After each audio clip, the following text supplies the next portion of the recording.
Hey, my name is Houston Poe, and I'm a senior at Manford High. I'm planning on attending OSU next year and majoring in geology. In this video, I will be doing this for my creative part of my application. I'm going to demonstrate and explain the ancient art of trapping in the fur business. Now, trapping was one of the most important and earliest industries in all of North America. It influenced Canada and the US for well over 300 years. Trapping is done for a variety of reasons. It can be done for fur, or for food, or just for pest control. Now actually, in a couple days, me and my family are going to be going down to Wilburton, up in the mountains in the Double Falls area, and we're going to set a trap line, just like the people did in the old days, and see if we can't catch something. Wish me luck. Hey, I'm back. We just had a 2.5 hour drive, and we are now here. The Double Falls Lake in Wilburton, Oklahoma. Very beautiful out here. I've been walking along this lake and I've noticed that there's a whole bunch of beaver slides, and we're gonna set a trap right here. It's a slide and I saw some chew down sticks, so I'm gonna set my trap and we're gonna see if we can't catch a beaver in the morning. So right here I've got an MB 750. It's a special trap made specifically for beavers. So first thing I want to do is I'm going to get this set. First thing I do, step on the jaws, and it bends it down, and both the jaws flip over. You want to be careful when you have your hands in the trap. Make sure you don't hurt your fingers. It's only happened to me once. You want that, see that pan right there? That's what the animal's going to step on. And you want it as hair trigger as possible. Here I've got a trap ready to go.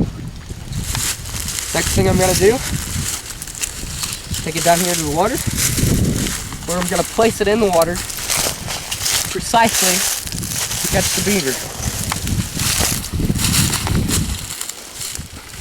Got my stake driver. This is called an earth anchor. And you actually drive this straight into the ground, and then you leave it in there. They're really nice, very convenient, they're lightweight, and they work great. It's impossible for the beaver to pull them out. That in about 10 inches or so. Doesn't have to be too deep. Look, pops right out. But the anchor is in the ground solid. No way it's coming out without digging it up. Next thing I'm going to do is take my rock, clip off a small piece of regular baling wire,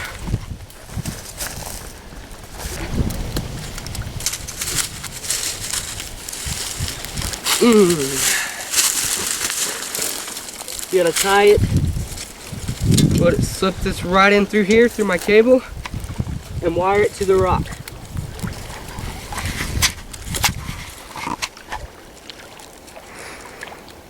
Right here, throw it out as far as I can.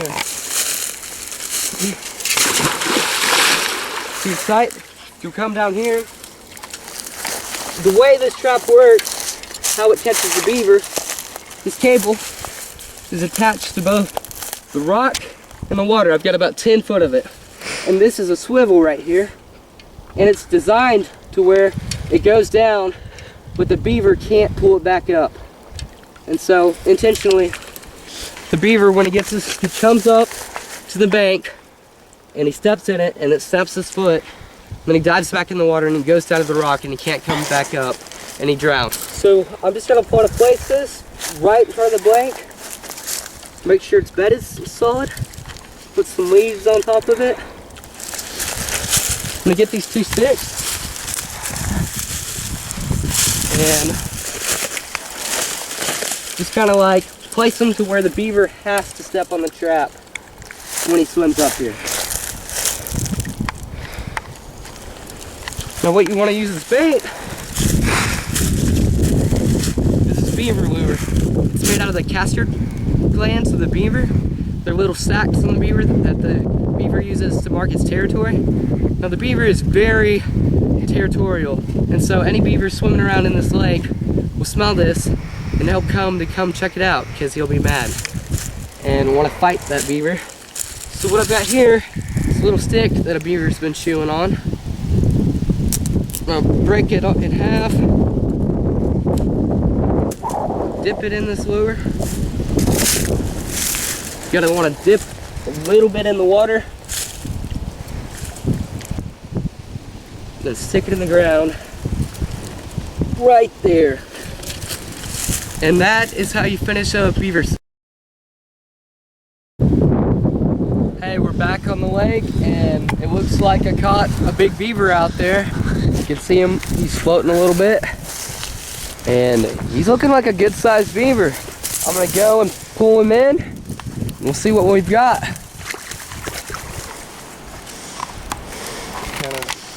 Kind of shallow right here. You just kind of tug him on in. Caught him on the front foot, it looks like, with the MB 750. Oh dang, he is a monster. Ah. Huge. Oh, I barely pick him up.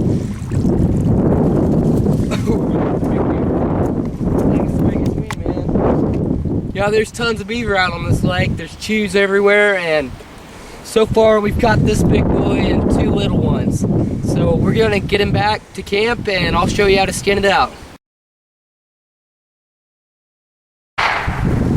Alright, we're back at camp, and for sake of time, I'm gonna show you how to skin a beaver with the smaller one.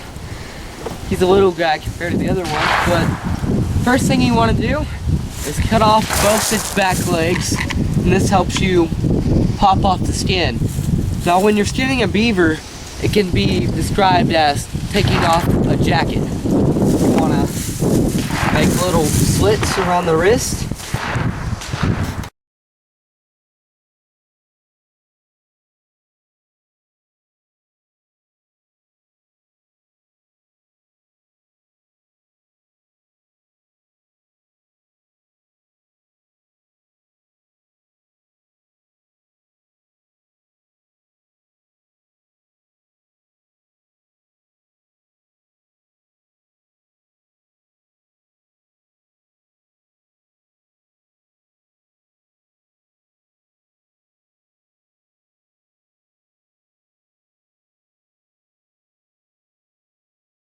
Flip them back on the stomach. What you want to do, just like a zipper to the jacket, you want to cut straight from his tail to his chin.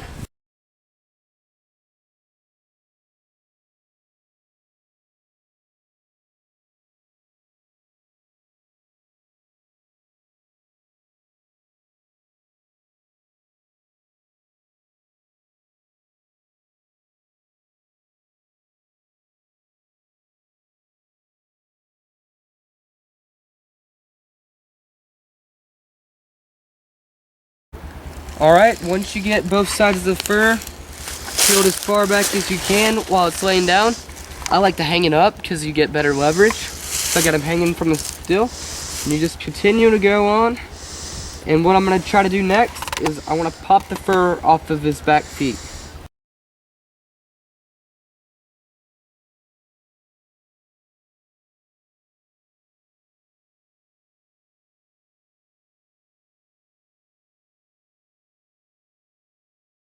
Alright, I've got one leg popped out, and I'm ready to pop out the other leg. Just like I mentioned before, you're taking off a jacket, so you have to pull your sleeve out of it. So, all I gotta do is pull the sleeve, place the knife down, pull the sleeve straight off his arm, come straight off, and it'll make a little hole, but that's the way you have to skin a beaver to get the complete oval. Beavers are so cool. When you finish skinning it, it'll be a complete oval. Alright, now I can speed things up a little bit. Just go straight down the back.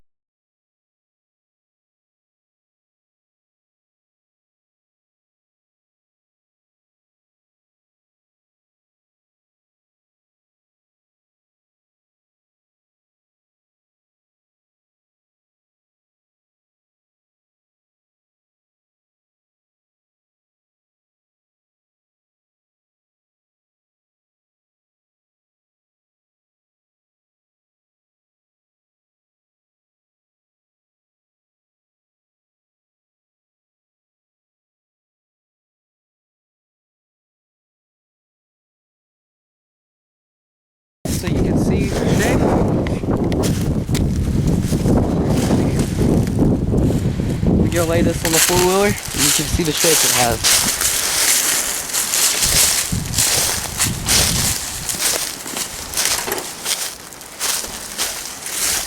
When spread out and done correctly, it makes an oval shape because they are as fat as they are tall. And that's how you trap and skin a beaver.